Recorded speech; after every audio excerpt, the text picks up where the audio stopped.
Hi guys, welcome back. இந்த வீடியோவில் என்ன போக போகிறோம்னு பார்த்தீங்கன்னா, ஐக்யூலேருந்து புதுசாக லான்ச் ஆயிருக்க Z9s Pro அப்படின்ற இந்த ஒரு 5G ஃபோனை பற்றி தான் வந்து பார்க்க போகிறோம். அண்டர் ஒரு 30Kக்குள்ளே சூப்பரான ஒரு ஃப்ளாக்ஷிப் ஃபோன் உங்களுக்கு வேணும்னு நினச்சிங்கன்னா இந்த வீடியோ மிஸ் பண்ணாமல் ஃபுல்லாக வந்து பாருங்கள். வாங்க வீடியோக்குள்ளே போகலாம். ஐக்யூ பொறுத்த வரைக்கும் எல்லா பாக்ஸுமே நமக்கு வந்து பிளாக் கலர் தான் வரும். இதில் என்ன யூனிக்காக இருக்குன்னு பார்த்தீங்கன்னா, ஒன்றும் பெருசாக வந்து பாக்ஸில் எதுவும் சேஞ்சஸ் அவங்க வந்து பண்ணல. சரி, அன்பாக்சிங் வந்து ஸ்டார்ட் பண்ணலாம். பாக்ஸ் ஓப்பன் பண்ணால் உள்ளே வந்து நமக்கு வந்து ஹேண்ட்செட் வந்து கொடுத்துருக்காங்க. அண்ட் ஹேண்ட்செட் எடுத்து இடையே வச்சுருவோம். அதை தவிர்த்து பாக்ஸில் வேறு என்ன இருக்குன்னு பார்த்தீங்கன்னா, நமக்கு வந்து ஒரு டிபியூ கேஸ் வந்து கொடுத்துருவாங்க. நல்லா வந்து டிரான்ஸ்பரண்ட்டான கேஸாக தான் இருக்கும். எல்லோ ஆனால் வந்து நமக்கு தெரிய வாய்ப்பு இருக்குது. பட்டு சும்மா கொடுக்கறதுக்கு ஃபார்மாலிட்டிஸ் அதை வந்து கொடுத்துருவாங்க. அண்டு எக்ஸ்ட்ரா IMEI நம்பர் இருக்கிற ஸ்டிக்கர்ஸும். அண்ட் தென் இதில் வந்து யூசர் மேனுவல், வாரண்டி கார்டு ரெண்டுமே வந்து இதில் வந்து வந்துடும். அண்ட் தென் நமக்கு இதை சார்ஜ் பண்ணுறதுக்கான அடாப்டருமே வந்து கொடுத்துருவாங்க. ஸோ நம்ம ஒரு பட்ஜெட் ஃப்ரெண்ட்லியாக வாங்குறப்ப கூட அடாப்டரும் கொடுத்துட்டா நமக்கு வந்து கண்டிப்பாக ஒரு ப்ளஸ் பாயிண்ட் தான். அண்ட் தென் கூட வந்து நமக்கு வந்து ஒரு USB to C type cable வந்து கொடுத்துருவாங்க. ஐக்யூவில் நார்மலாக கொடுக்குற கேபிள்ஸ் தான். ஸோ எந்த ஒரு இஷ்யூவும் இருக்காது. சூப்பரான ஒரு குவாலிட்டியில் நல்ல ஒரு கேபிள் வந்து கொடுத்துருக்காங்க. சிம் எஜெக்டர் டூலுமே வந்து கொடுத்துருப்பாங்க. இதே நெக்ஸ்ட் நம்ம ஃபோனோட கவரை வந்து பிரிச்சுட்டு எப்படி இருக்குன்னு பார்க்கலாம். ஃபோன் வந்து பார்த்திங்கன்னா 2 கலர் வேரியண்ட்டில் அவைலபிளாக இருக்குது இந்த ப்ரோ சீரிஸில். ஆரஞ்சு ஒன்று வந்து ஒயிட் கலர் ஒன்று. ஸோ எனக்கு இந்த ஒயிட் வந்து பர்சனலாகவே ரொம்ப பிடிச்சிருந்துச்சி. ஸோ அதனால தான் வந்து பர்ச்சேஸ் பண்ணியாச்சு. அண்ட் கவரை ரேப் பண்ணி நம்ம எடுத்தோடனே வந்து பார்த்திங்கன்னா நமக்கு ஒரு மார்பிள் டிசைனில் பக்காவான ஃபினிஷில் ஒரு சூப்பரான ஃபோனு நம்ம கையில் வந்து பார்க்க முடியும்.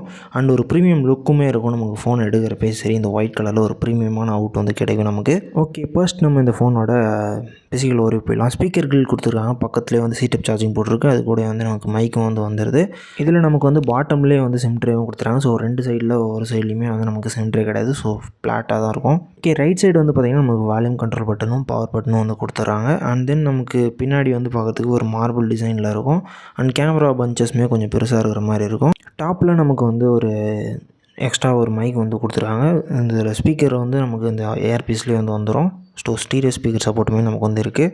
ஃபுல் அண்ட் ஃபுல் பாடி வந்து பார்த்திங்கன்னா பிளாஸ்டிக்கில் தான் மேட் ஆகிருக்கும். வந்து கிளாஸ் மாதிரி உங்களுக்கு பார்க்குறதுக்கு தெரியுமே தவிர ஃபுல்லாக வந்து பார்த்திங்கன்னா பிளாஸ்டிக்கில் மேட் ஆகிருக்கும். ஸோ உடஞ்சாலும் நம்மளால் ரீப்ளேஸ் பண்ணிக்க முடியும். பட் ப்ரைஸ் வந்து அதிகமாக தான் இருக்கும். ஆனால் டிசைனை பொறுத்த வரைக்கும் கண்டிப்பாக வந்து ஒரு இம்ப்ரெசிவான டிசைனாக இருக்கும். ஐக்யூ பொறுத்த வரைக்கும் இந்த ஷூட் கேஸ் டிசைனு, அப்புறம் வந்து பார்த்திங்கன்னா சில டிசைன்ஸை வந்து இதுவாக எடுத்து வந்து அவங்க வந்து மாடல்ஸ் வந்து ப்ரிப்பேர் பண்ணுவாங்க. இது ஒரு மார்பிள் டிசைனில் இருக்கும். பார்க்குறதுக்கே ஒரு யூனிக்கான டிசைனாக இருக்கும் அவங்களுக்கு கண்டிப்பாக. என்ன தான் இதில் 5000 mAh பேட்டரி யூஸ் பண்ணியிருந்தாலுமே இதோட வெயிட் வந்து பார்த்திங்கன்னா 185 கிராம்ஸில் வந்து மெயின்டைன் பண்ணியிருக்காங்க. ஸோ ஒன் ஹேண்ட் யூசேஜும் நல்லா வந்து யூஸ்ஃபுல்லாக இருக்கும். அண்ட் கேர்வ் டிஸ்பிளே கொடுத்ததுனால நமக்கு ஹேண்ட்லிங்க்கும் வந்து பக்காவாக இருக்கும்.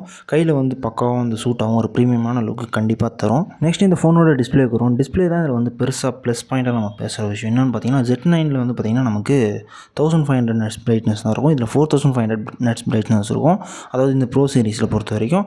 அண்ட் டிஸ்பிளே பொறுத்த வரைக்கும் நமக்கு ஒரு 6.77 inches ஃபுல் HD டிஸ்பிளே கொடுத்துறாங்க. நெட்ஃப்ளிக்ஸ்லையும் சரி, யூடியூப்லேயும் சரி நமக்கு HDR சப்போர்ட் இருக்குது. அண்ட் தென் இதோட ஸ்லிம்மாகவும் யூஸ் பண்ணியிருக்காங்க. ஸோ கர்வ் டிஸ்பிளே, அதாவது கிட்டத்தட்ட 120 ஹெர்ட்ஸில் ஒரு AMOLED டிஸ்பிளே வந்து நல்ல ஒரு ஸ்மூத்தான டிஸ்பிளே வந்து கொடுத்துருக்காங்க. டிம்னஸ் பொறுத்த வரைக்கும் நமக்கு வந்து ஒரு 2160 ஹெர்ட்ஸ் வந்து டிம்னஸ் இருக்குது. எக்ஸ்ட்ரீமில் நமக்கு டிம்னஸ் இவ்வளோ வந்து கிடச்சிரும். அண்ட் IP ரேட்டிங் பொறுத்த வரைக்கும் 64 IP ரேட்டிங் இருக்குது. ஸோ கண்டிப்பாக வந்து நமக்கு வாட்டர் வந்து ரெசிஸ்ட் பண்ணுறோம். வெயிட்டை பொறுத்த வரைக்கும் 185 கிராம்ஸ் வரும். அண்ட் தென் இதில் வந்து 8GB ரேம் வந்து 128GB ரோம் வந்து நம்ம வந்து வேரியண்ட் வந்து அவைலபிளாக இருக்குது. அண்ட் தென் இது மட்டும் இல்லாமல் இதில் LPDDRோட 4x ரேம் யூஸ் பண்ணியிருப்பாங்க. ஸ்னாப்ட்ராகனோட 7 Gen 3 யூஸ் பண்ணியிருக்காங்க. இதை பற்றி நான் பின்னாடி உங்களுக்கு சொல்கிறேன். கேம் ஃபீச்சர்ஸ் வர்றப்போ ஒரு 5G பேண்ட்ஸ் வந்து யூஸ் பண்ணியிருக்காங்க. இன்னும் 13 இல்லை 15 போயிருந்தாங்கன்னா கண்டிப்பாக வந்து யூஸ்ஃபுல்லாக இருந்திருக்கும். மற்றபடி வந்து எந்த ஒரு இஷ்யூவும் கிடையாது. அண்ட் ஆண்ட்ராய்டோட 14 வந்து நமக்கு வந்து ரன் ஆகுது. இதோட அப்டேட்ஸ் பொறுத்த வரைக்கும் நமக்கு 2+3 அப்டேட் வந்து வந்துடும். அதாவது 2 இயர்ஸ்க்கான சாஃப்ட்வேர் அப்டேட், 3 இயர்ஸ்க்கான செக்யூரிட்டி பேட்ச் அப்டேட் வந்து நமக்கு வந்து வந்துடும். அண்ட் தென் இதை சார்ஜ் பண்ணுறப்போ நம்ம வந்து 80 வாட்ஸில் நம்ம வந்து சார்ஜ் பண்ண முடியும். ஸோ சார்ஜிங் டைம் வந்து பார்த்திங்கன்னா ஆல்மோஸ்ட் ஒரு 45 மினிட்ஸில் நமக்கு 100% சார்ஜ் வந்து ஃபுல் ஆகிடும். ஸோ சார்ஜிங்கில் எந்த ஒரு விஷயமே கிடையாது. நம்மளோட பீக் பிரைட்னஸையும் டிம்னஸ் லெவலையும் நான் செக் பண்ணி காட்டுறேன். இப்போ வந்து பார்த்திங்கன்னா நமக்கு 2160 வாட்ஸ் டிம்னஸ் சொல்லியிருப்பேன். ஸோ எந்த அளவுக்கு வந்து டிம்மாக இருக்குன்னு உங்களுக்கு கண்டிப்பாக விசிபிளாக இருக்க வாய்ப்பே இல்லை. பட் நைட் டைமில் யூஸ் பண்ணுறவங்களுக்கு இது வந்து ஒரு நல்ல ஒரு யூஸ்ஃபுல்லான ஒரு இதாக இருக்கலாம். பட் இதுதான் பீக் பிரைட்னஸை பொறுத்த வரைக்கும் நான் வந்து 4500 nits வச்ச மாதிரி எனக்கு வந்து ஃபீல் ஆகலை. கண்டிப்பாக ரியல்மியில் நம்ம பார்த்துட்டு அந்த 6000 nits அதெல்லாம் பார்த்துட்டு வர்றப்ப இது கொஞ்சம் நமக்கு வந்து கம்மியாக இருக்கிற மாதிரி ஃபீல் ஆகுது. பட் ஓகே தான். இந்த டிஸ்பிளே பொறுத்த வரைக்கும் எனக்கு இப்போ ஐக்யூவை பொறுத்தவரைக்கும் நமக்கு நிறைய கெஸ்ட் ஃபியூச்சர்ஸாக இருக்கலாம் சரி, அப்புறம் ஆம்பியன்ட் லைட்டு, அப்புறம் சில நிறைய ஃபீச்சர்ஸ் வந்து நம்மளால் எனேபிள் பண்ணிக்க முடியும். அதெல்லாம் என்னென்ன இருக்குன்றதை உங்களுக்கு லைனாக வந்து டீட்டெயிலாக நான் வந்து இதிலே வந்து எக்ஸ்பிளைன் பண்ணிடுறேன். இதுக்காக தனியாக வீடியோ மேக் பண்ணணும்னு அவசியம் இல்லை. ஸோ இதிலே வந்து உங்களுக்கு எல்லாருமே சொல்லிடுறேன். ஆம்பியன்ட் லைட்டை பொறுத்த வரைக்கும் நமக்கு எல்லாமே நார்மல் செட்டிங்ஸில் வந்து வந்துடும்.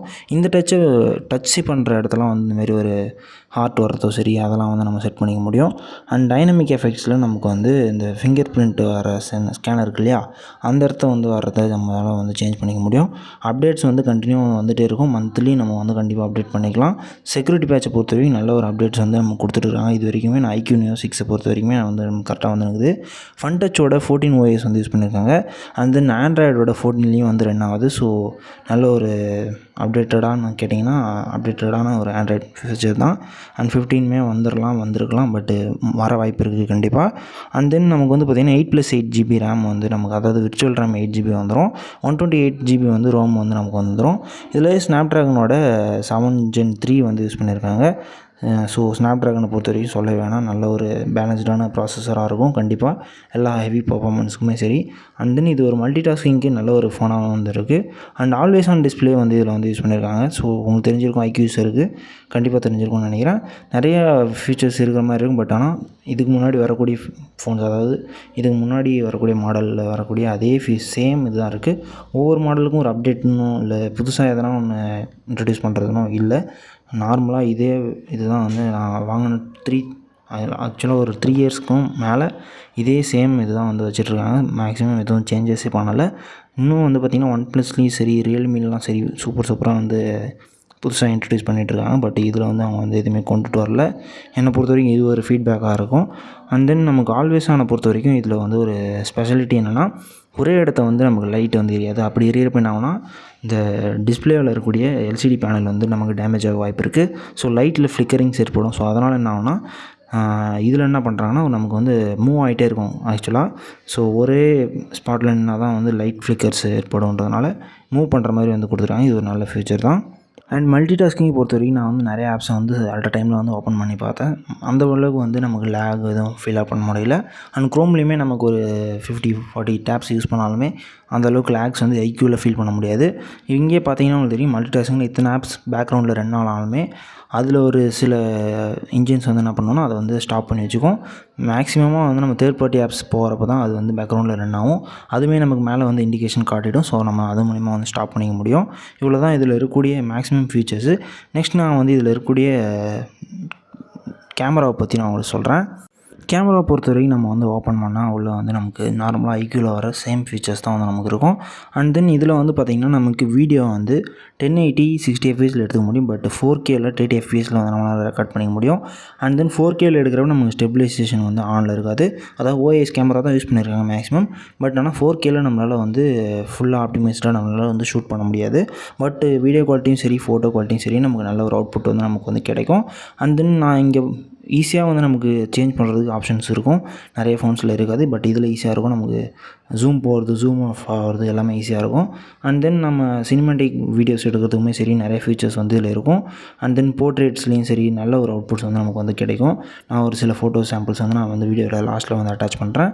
அண்ட் தென் நமக்கு வந்து பார்த்திங்கன்னா, நமக்கு கேமராவோட பம்பர் வந்து பார்த்திங்கன்னா கொஞ்சம் பெருசாக இருக்கிற மாதிரி இருக்கும். பட் ஆனால் இந்த டிசைன் வந்து நமக்கு ப்ரீமியமாக இருக்கிறதுனால அந்த இடத்த இவ்வளோ பெருசாக கொடுத்துருக்காங்க. பட் டிசைனுக்காக தான் வந்து கொடுத்துருக்காங்க. நமக்கு கீழே வரக்கூடிய போர்ட்ஸ் எல்லாமே வந்து சில்வரில் வந்து கோட்டான மாதிரி இருக்கும். பட் ஆனால் அவங்களாம் வந்து பிளாஸ்டிக் மாதிரி தான் ஃபீல் ஆகுது. பட்டு லுக்குக்காக ஏகப்பட்ட இது பண்ணியிருக்காங்க.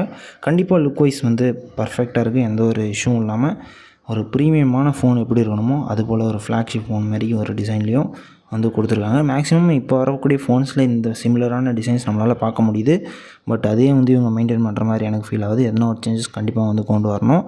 ஓகே, நெக்ஸ்ட் இந்த ஃபோனோட கேமிங்கை பற்றி வரும். கேமிங்கை பொறுத்த வரைக்கும் நமக்கு இதில் ஸ்னாப்ட்ராகனோட 7 Gen 3 ப்ராசஸர் யூஸ் பண்ணியிருக்காங்க. ஒரு கண்டிப்பான ஒரு கம்ப்ளீட்டான ஒரு சூப்பர் ப்ராசஸர். இதோட ஆண்ட்ராய்டு ஸ்கோர் கிட்டத்தட்ட ஒரு 8 lakh + ஆண்ட்ராய்டு ஸ்கோர் இருக்குது. கண்டிப்பாக ஒரு பெட்டரான பர்ஃபார்மன்ஸ் வந்து கேமிங்க்கு கிடைக்கும். ஸோ எந்த ஒரு இஷ்யூமே இதில் வந்து நம்ம ஃபீல் பண்ண முடியாது. கிட்டத்தட்ட ஒரு 40 டிகிரி நமக்கு வந்து ஹை டெம்பரேச்சர் வந்து மீட் ஆகுது. அதாவது வந்து நம்ம ஹெவி கிராஃபிக்ஸில் வந்து கேம் ப்ளே பண்ணுறப்ப. பட்டு இதில் வந்து பார்த்திங்கன்னா நமக்கு அல்ட்ரா ஹெச்டி வரைக்கும் நமக்கு சப்போர்ட் இருக்குது. பப்ஜியை பொறுத்த வரைக்கும் ஜென்சன் இம்பேக்ட்லாம் விளாட்றப்ப நமக்கு வந்து லேக் எதுவும் பெருசாக இதில் கேமில் வந்து லேக் எதுவும் ஃபீல் பண்ண முடியல. ஸோ நியூ ஃபோனில் அந்தளவுக்கு லேக்ஸ் எதுவும் இருக்காது. மேபி ஃப்யூச்சரில் வந்தால் நான் வந்து அப்டேட் பண்ணுறேன். அண்ட் நம்ம அல்ட்ரா ஹெச்டி வரைக்கும் நம்மளால் இதை வந்து ப்ளே பண்ணிக்க முடியும். அண்டு ஸ்மூத்னஸ் பொறுத்த வரைக்கும் நமக்கு கேம் ப்ளே பொறுத்த வரைக்கும் ஒரு 60 FPS தான் நமக்கு வந்து ரெஃப்ரெஷ் ரேட் இருக்கும். பட்டு ஃபோனோட ரெஃப்ரெஷ் ரேட் 120 Hz இருந்தாலும் பப்ஜியை பொறுத்த வரைக்கும் சப்போர்ட் 60 FPS மாரி தான். இப்போது வந்து பார்த்திங்கன்னா நம்ம ஐக்யூவில் வந்து 10Z அப்படின்ட்டு ஒரு மாடல் வந்து லான்ச் பண்ண போகிறாங்களாம். அதில் வந்து 7300 mAh பேட்டரி இருக்கான். நீங்கள் எந்தளவுக்கு எக்ஸைட்டடாக இருக்கீங்கன்னு கமெண்ட் பண்ணுங்கள். இந்த ஃபோனோட பேட்டரி எம்ஏஹெச் என்னென்னு பார்த்தீங்கன்னா நமக்கு வந்து ஒரு 5000 mAh பேட்டரி இருக்குது. ஸோ நமக்கு ஒரு 2 டேஸ்க்கான பேட்டரி பேக்கப் இருக்க போகுதுன்னு நான் நினைக்கிறேன். 7300ன்றப்ப நமக்கு கண்டிப்பாக ஒரு லாங் லாஸ்டிங்கான பேட்டரி இருக்க போகுது. அண்ட் தென் அதுவுமே வெயிட் கம்மியான ஃபோனாக வந்து நமக்கு அதை வந்து லான்ச் பண்ணுறாங்களாம்.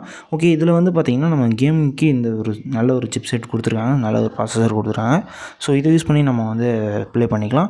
அண்ட் 80 வாட்ஸ்க்கான சார்ஜிங் சப்போர்ட் கண்டிப்பாக வந்து இந்த ஐக்யூ ஃபோன்ஸில் வந்துடும், இந்த ஃப்ளாக்ஷிப் ஃபோனை பொறுத்த வரைக்கும்.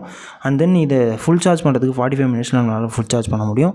ஓகே, இந்த ஃபோனில் எடுத்த ஃபோட்டோ சாம்பிள்ஸை வந்து நான் உங்களுக்கு வந்து காட்டுறேன்.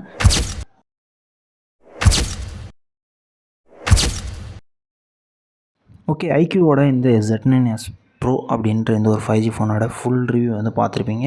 என்னென்ன ஸ்பெக் இருக்குது, என்னென்ன வந்து மைனஸ் என்னென்ன இருக்குன்றது எல்லாத்தையும் நான் தெளிவாக சொல்லியிருப்பேன். எனக்கு இந்த டிஸ்பிளே பர்சனலாக பிடிச்சிருந்துச்சி. And then camera quality outputs நல்லா இருந்துச்சு. அண்ட் கேமிங்க்குமே நல்லா இருந்துச்சு.